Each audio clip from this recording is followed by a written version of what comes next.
And Brian, the floor is yours.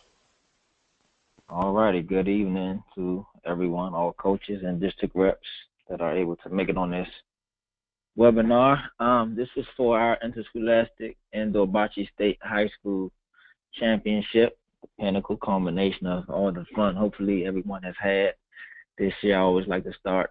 Just want to congratulate everyone on successful regular seasons and district tournaments, and just thank you on behalf of the student athletes for making this a wonderful experience. So on tonight, I just want to go over things that you'll need to know for the tournament.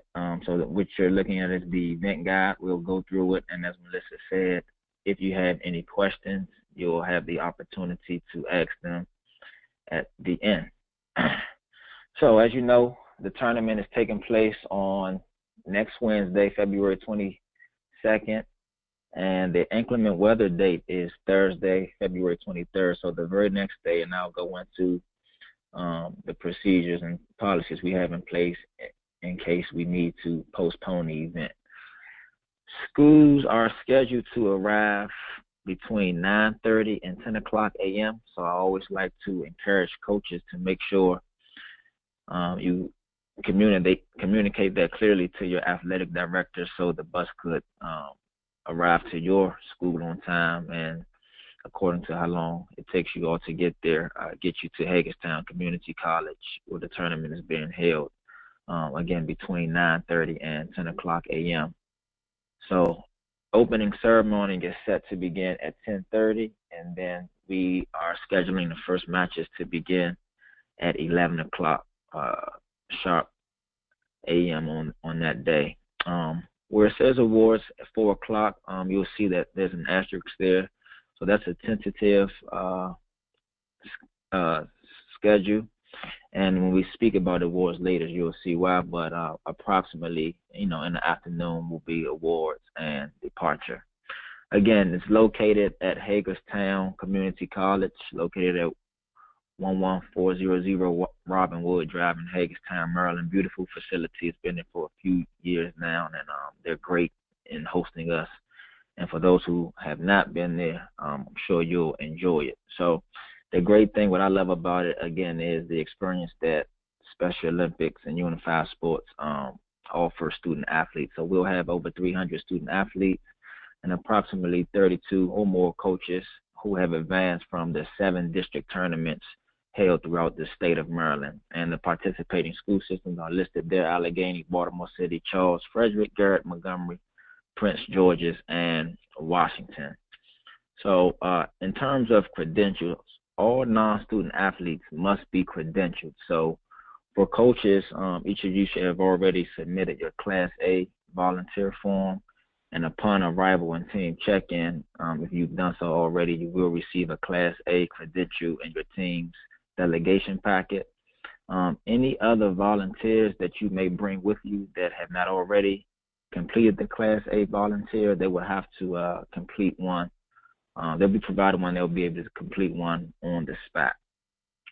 In terms of equipment, you don't need to bring your courts, but it's imperative that each team brings their own bocce balls, and that's both colors, the red and the green, the gel filled bocce ball. So upon check-in, Special Olympics will have someone check in to make sure that the balls you bring meet the required specifications of weight, circumference, and density.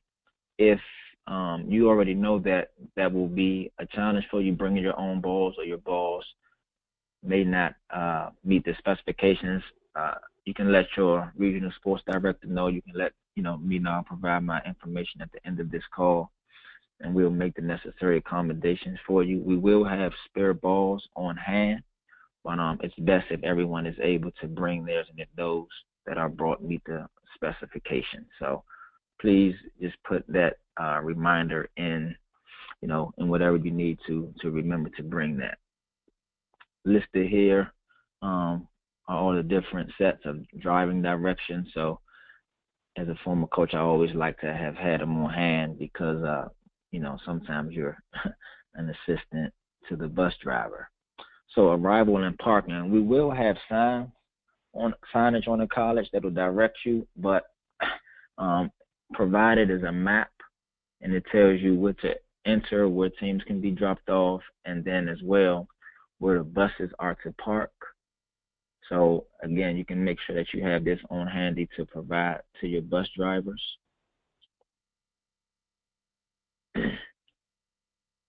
What you're looking at now is the actual inside of what's called the ARC, the Athletic and Recreation Community Center of Hagerstown Community College. So in the bottom right is where you see your check-in. So that check-in area is actually a lobby, and what we're asking that is upon arrival, your student athletes go ahead and enter the arena and sit down in the student and spectator seating area. We don't want too many people congregating in the lobby. And then one of the coaches can stop at the table for team check-in, where you'll receive, again, a delegation package.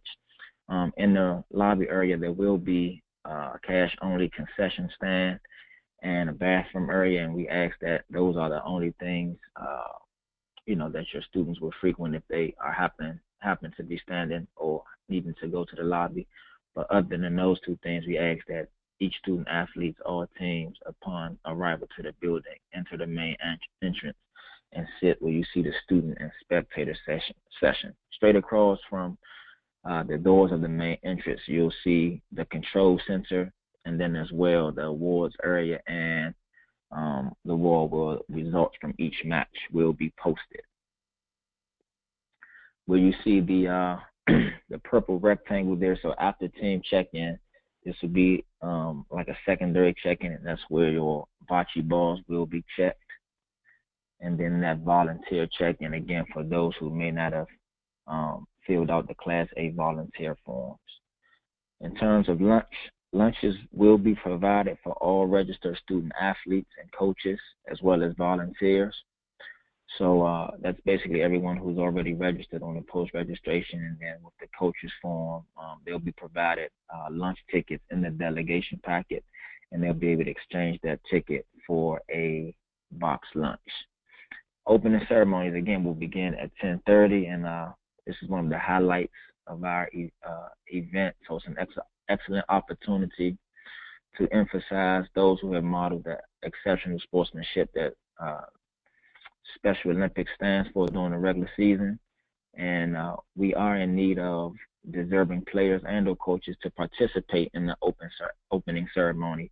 The different roles that we have are the torch bearer, reading of the oaths, singing of the national anthem. So if you feel that you have someone on your team who is deserving of that role, then what you can do is click on this link at SurveyMonkey and nominate them, and then we'll make a selection from that. The awards ceremony, again, is approximately going to start at 4:00 p.m. However, we'll be equipped to give out awards as soon as places are determined. So as soon as 5th, 6th, or 7th, or 8th place are determined, the team can head over to the awards area and be prepared to receive their award. Each student athlete that participates in the tournament will receive an award regardless of place of finish. So just make sure once you know that your team's place of finish is determined, that you start to make your way to the awards ceremony that was noted on the diagram. There will be roving medical personnel. If you happen to be in need of personnel and you don't see it firsthand, you can just grab a Special Olympic staff member who will be able to assist you in locating personnel.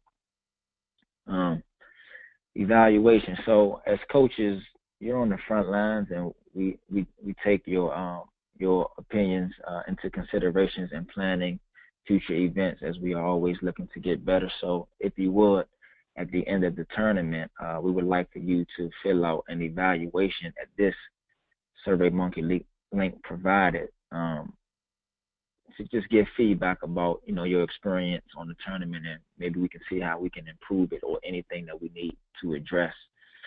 If you find that you have feedback about Unified Bocce in general or the Interscholastic Unified Sports Program overall, then Melissa Kelly gladly welcomes your feedback and your emails, and you can find her email listed there, mkelly@somd Again, in the event that we have inclement weather, we may have to postpone the tournament. And again, that makeup day is Thursday, February 23rd. A decision on that will be posted no later than 7 o'clock a.m. And there are a few different avenues that you can pursue or take up to receive that communication. So one is a text message service called Nixu. Then you have Twitter, Facebook, and a phone messaging system. So Nixu is great. I always used it in the past, and it was very timely and efficient.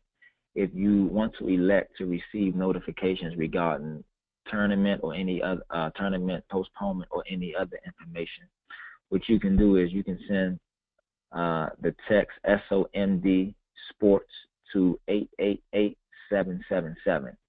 And sending that text to that number will automatically subscribe you to receive the messages. Not only, like I said, are the messages regarding postponement, but any pertinent information that we may have to relate to coaches during the actual tournament will be sent out using this service. And then at the conclusion of the event, if you wanted to halt the services, the text messages services, then you can just text SOMD Sports off to 88877, leaving a space between the two words. If you're on Twitter, sorry, my computer froze on me, so I can't scroll down. All right, there we go.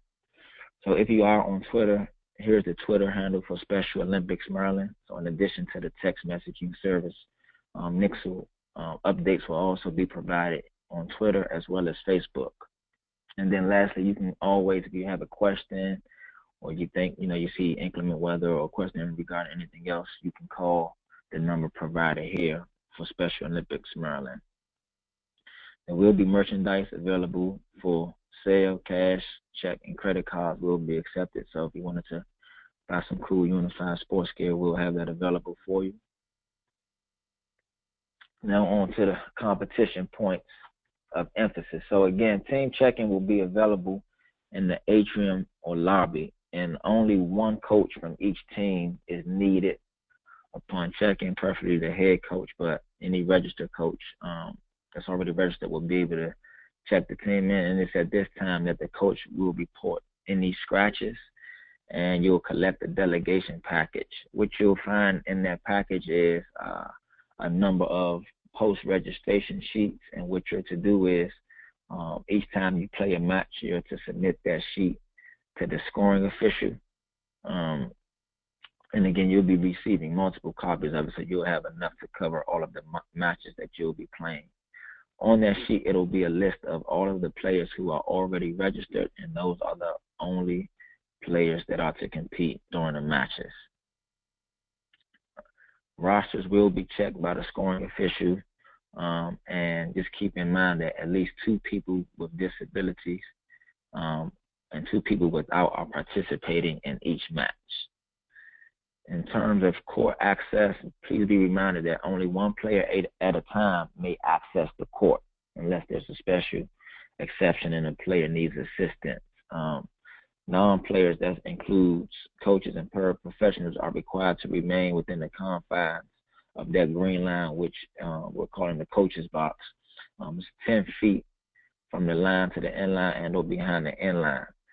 So non-players may transition from one end of the court to the other in between frames, but we ask that movement isn't going on, in between frames, especially when student athletes are rolling. The exceptions to this, for those players that require additional assistance and support due to their level of disability, a coach, but preferably, if possible, a teammate may assist the player onto the court. Excuse me.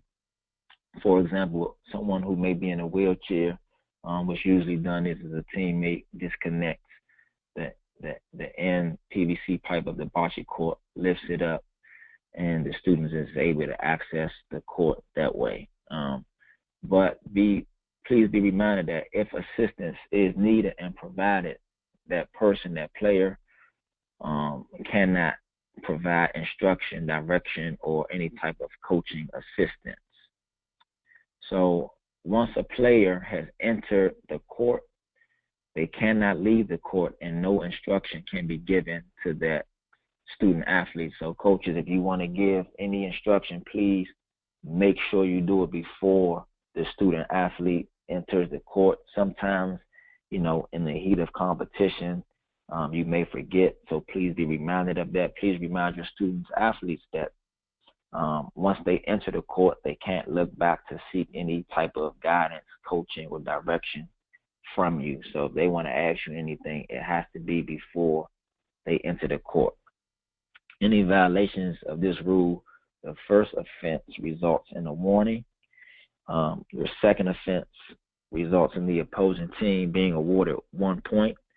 And then the third offense, the coach's credentials is pulled and access is revoked for the remainder of the tournament, in addition to the team being awarded 1 point. And please note that these warnings and offenses carry over from match to match. So your first warning could come in match number 1. If you committed a violation in match number 2, that counts as your second offense. So they don't reboot each match. Please be aware of that. Confirmation of results. So after completion of each match, a credentialed coach from the opposing teams will check the score. So both coaches will get together, check the score, settle any points that may be in question with tournament personnel, and then once verified, each coach signs the scorecard for accuracy. The scorecard is actually retained by the court official, and he or she will submit that to tournament personnel to be calculated for the results. In terms of lineup, just to review, the team lineup may only consist of players that are listed on your post-season registration. That's very important. During each frame, a team must have 2 players with disabilities role. Of the remaining 2 players, 1 must not have a disability, and then 1 may or may not have a disability. Each player of like role will have equal throwing opportunities during each match. So if a team has 8 players, then 4 are assigned to one end, 4 are assigned to the opposite end. If a team has less than 8 players, then players will rotate to fulfill the 4-player requirement, and then coaches have to select, different students to rotate. So that prevents anyone from having, a ringer, if you will, at the end of every frame. If any of your student athletes has accommodations that will need to be in place during each game, this should be noted at team check-in, and then as well on every lineup sheet, so that both the official and the opposing coach knows beforehand. Different accommodations they're listed, so just make sure that those are communicated at team check-in. In terms of uniform, all participants are required to be in their school uniform, same as it should have been for the regular season and the district tournament play. It is the responsibility of the tournament director and the officials to enforce these regulations, and the decision of the official is the final decision. So all uniform violations should be brought to the official's attention or the tournament director's attention before the match starts, and any student athlete who does have a uniform violation will be refrained from starting the match unless that violation is corrected. So the most important thing I would say is footwear. So be sure that your student athletes understand that they cannot participate with boots, open-toed shoes, to include flip-flops or slippers. So I've seen instances where students have had on boots and they've been kept from playing, and I'm sure we all don't want that to happen. So be sure to remind them, the day before, to make sure they wear the proper footwear. In terms of headgear, no hats or rimless headwear will be allowed, and that includes bandanas. We do make exceptions for religious and medical related headwear. And that will be, of course, something that you would communicate to tournament personnel at team check-in. You can wear headbands and wristbands to include armbands, but they must be of a solid color. If a solid color, a piece of material may be folded, tied, and used as a headband as long as it is not wider than 2 inches. So keep that in mind. Again, players may not begin play with an illegal uniform. If a legal uniform cannot be obtained, then the player will be disqualified from that event. Uniform violations do not count during warm-up, so if your team is about to play and players have on their jackets or their hats, that's totally fine. But before the match begins, everybody must be in compliance. Once a match has begun and a uniform violation is noted, which shouldn't happen because it should, be checked at the beginning, an automatic penalty will be assessed to the player. So player may start off without the uniform, and then during match play, they may commit a violation by putting on a hat or anything illegal. And in that case, that player will be disqualified. In terms of just uniforms overall, again, players must be in their uniform or their school-issued uniform. And it's preferred that, everyone is uniform in terms of their pants. We do understand that due to various reasons that may not be possible. That's fine, but if it is possible, then we do prefer that. On to artificial noisemakers. So this is a very big arena, a very big event. We know a lot of parents and fans come out. We do ask, though, that artificial noisemakers are not brought in. They're definitely not used while the competition is in progress. And these are our lovely sponsors, and I believe that's it. I'm sure if I missed anything, Melissa will back me up. Thanks again for joining, and at this time, Melissa, are we open to take questions?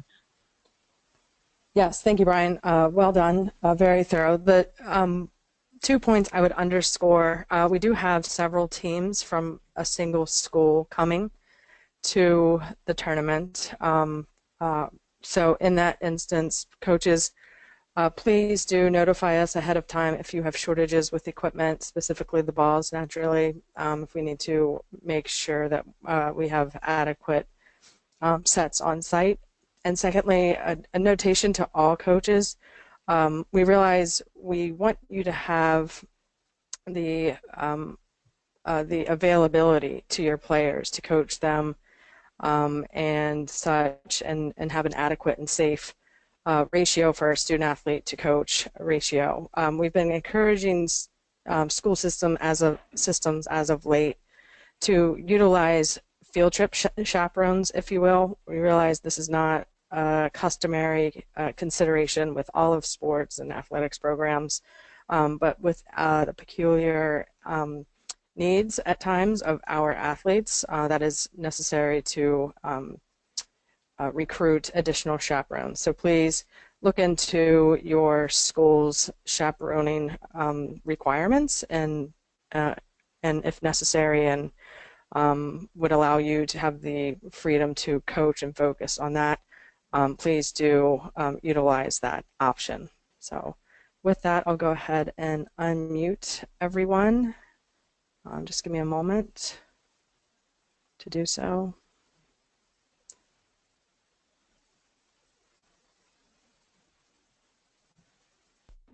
And if during the question and answer option, if you could please, if you do have a question, if you could identify yourself by name and school before providing your question, that would be appreciated. Thank you.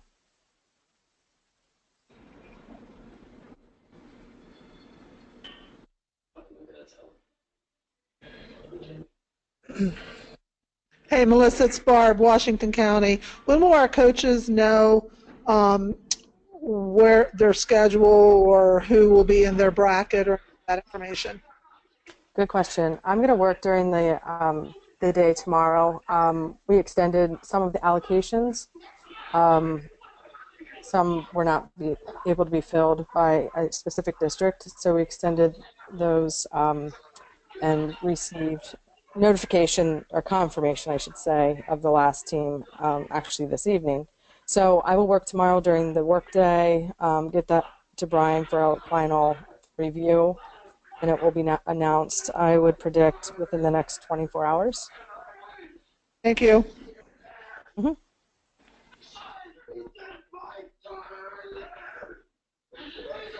There's a lot of background noise. Maybe someone has the television on in the background. So if you could select use your own phone mute option, if that's you, that would be appreciated. Hi, Melissa. Dave Ratchett from McDonough High School. Hi, Brad. Or Dave, sorry. Hi. We have 3 teams that qualify, and we only have 2 sets of balls, so we will need another set of balls provided. Very good. We will make that happen. Thank you. Thank you. Hey, Melissa. This is Steve McMahon from Wooten High School. Hi, Steve. All right, can you explain we have a team of 10, so can you go over the substitution procedures and rules? Sure, no problem. It's recommended that your players who have the lowest assessments begin the match, as to not disguise a ringer, if you will. So those 8 players should start the match 4 at one end, 4 at the other. Another recommendation is that you make the substitution. There's the no re-entry rule. So once the substitution is made, unless there is a critical emergency, illness, injury, or sorts, that player, once substituted for, may not re-enter the match. As well, the substitutes who start the match on the bench, the proverbial bench, if you will, one needs to be a person with a disability and one is a person without a disability. And then they would substitute for the person of like role. It is a recommendation, not a requirement, that the substitution occurs approximately halfway through the match. So that would be commonly at the 15-minute mark, if we're playing 30-minute time limit, or when a team earns 8 points, as a match is concluded at 16 points earned. And substitutions can only be made at the completion of a frame. Again, unless there is a circumstance of injury or illness. Did I cover that in fairly general overview? It's a nutshell version. Did you have any specific questions, or does anyone else want to chime in and offer? Izzy Kessler, Bethesda Chevy Chase High School. If you have players with visual disabilities, meaning they cannot, or they will have trouble seeing the Polina, is the official supposed to stand behind the Polina, or can one of my other students behind the Polina? Yeah, just 1 minute, Coach. Steve, did I answer your question about the substitutions? Yeah, yes, thanks, Melissa. Okay, great. And Coach from BCC, I didn't get your first name. I'm sorry. Izzy Kessler. Okay. Isabel. Right, Coach. We encourage that the training procedure has been through the season, and we're can certainly accommodate as necessary if this is above and beyond anything your student athletes could provide. But as to not provide more of a stigma, if you will, for the person with the disability, we encourage the coaches to provide the accommodation by way of their student athletes on the team. So it would be the student athletes, their teammates standing behind the Polina, giving verbal cues, the student athlete behind the Polina holding the device, the visual device, or ringing the bell. If that's not something you've trained to do, we can certainly talk offline and make that accommodation by way of the officials. Oh, that's fine. I just didn't know because your rules are different than Montgomery County's. Yes. Yeah. Thank you. Sure. Good question.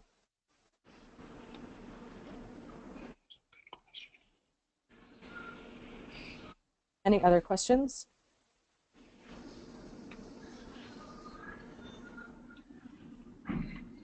Okay, not hearing any. One added element that Brian did touch on that I'll underscore is the credentialing process. We will register everyone and provide a delegation report with everyone who has Class A status. So that would mean that you have completed a Class A form, which Special Olympics Maryland requires for all coaches and volunteers who are working intimately with athletes. So you've completed that within the past 3 years, and then protective behaviors training is a new requirement within this school year, so that if you have completed that, you have complied with the Class A requirements. If you haven't done either of those or one of those, we will not issue a credential. If you're not on that list, and I will give then you are missing one element of that, and you can walk up with a Class A form. And I'll give specific information as to how you can complete those steps and those clearances.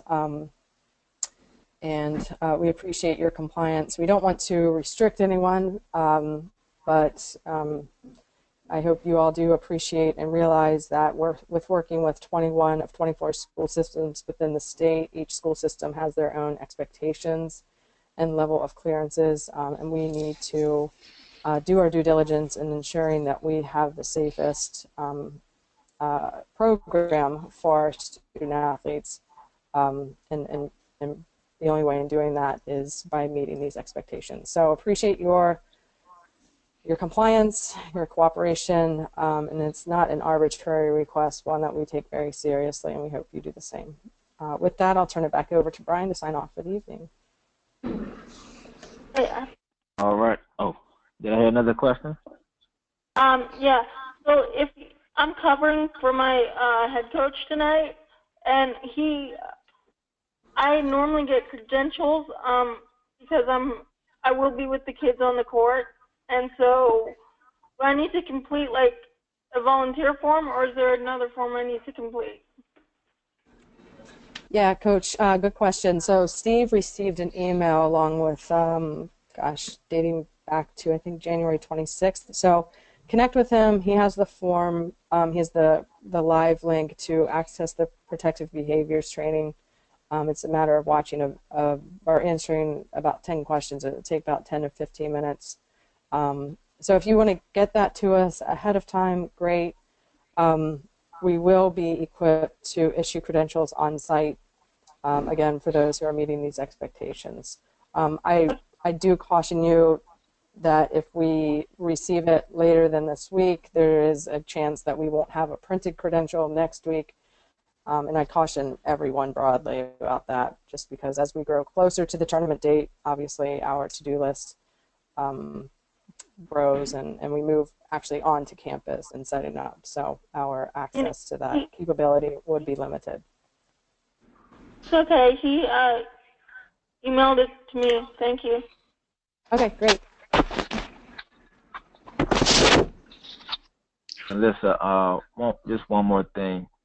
Mm-hmm. How should coaches be advised to communicate to us in the event that, a bus may be running late that morning, or that there may be any issues like that?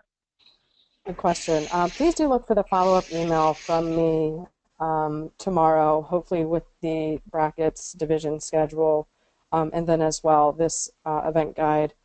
And I'll also put in the body of the email, if we realize teams are traveling in from a couple hours away, and we're on a tight timeline, please do, I will make note in the body of the email as to who to specifically stay in touch with.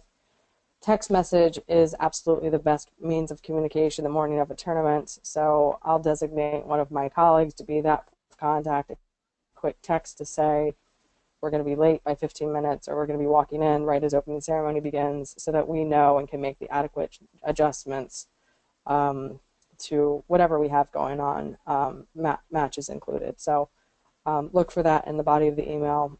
It will likely be one of my colleagues, Special Olympics Maryland, but don't want to say quite yet. Want to make sure that person is on board with providing that service.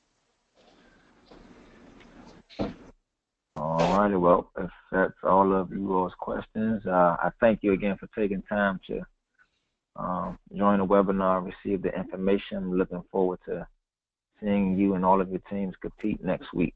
So, signing off. Have a great weekend. See you next week. Thank you, Brian.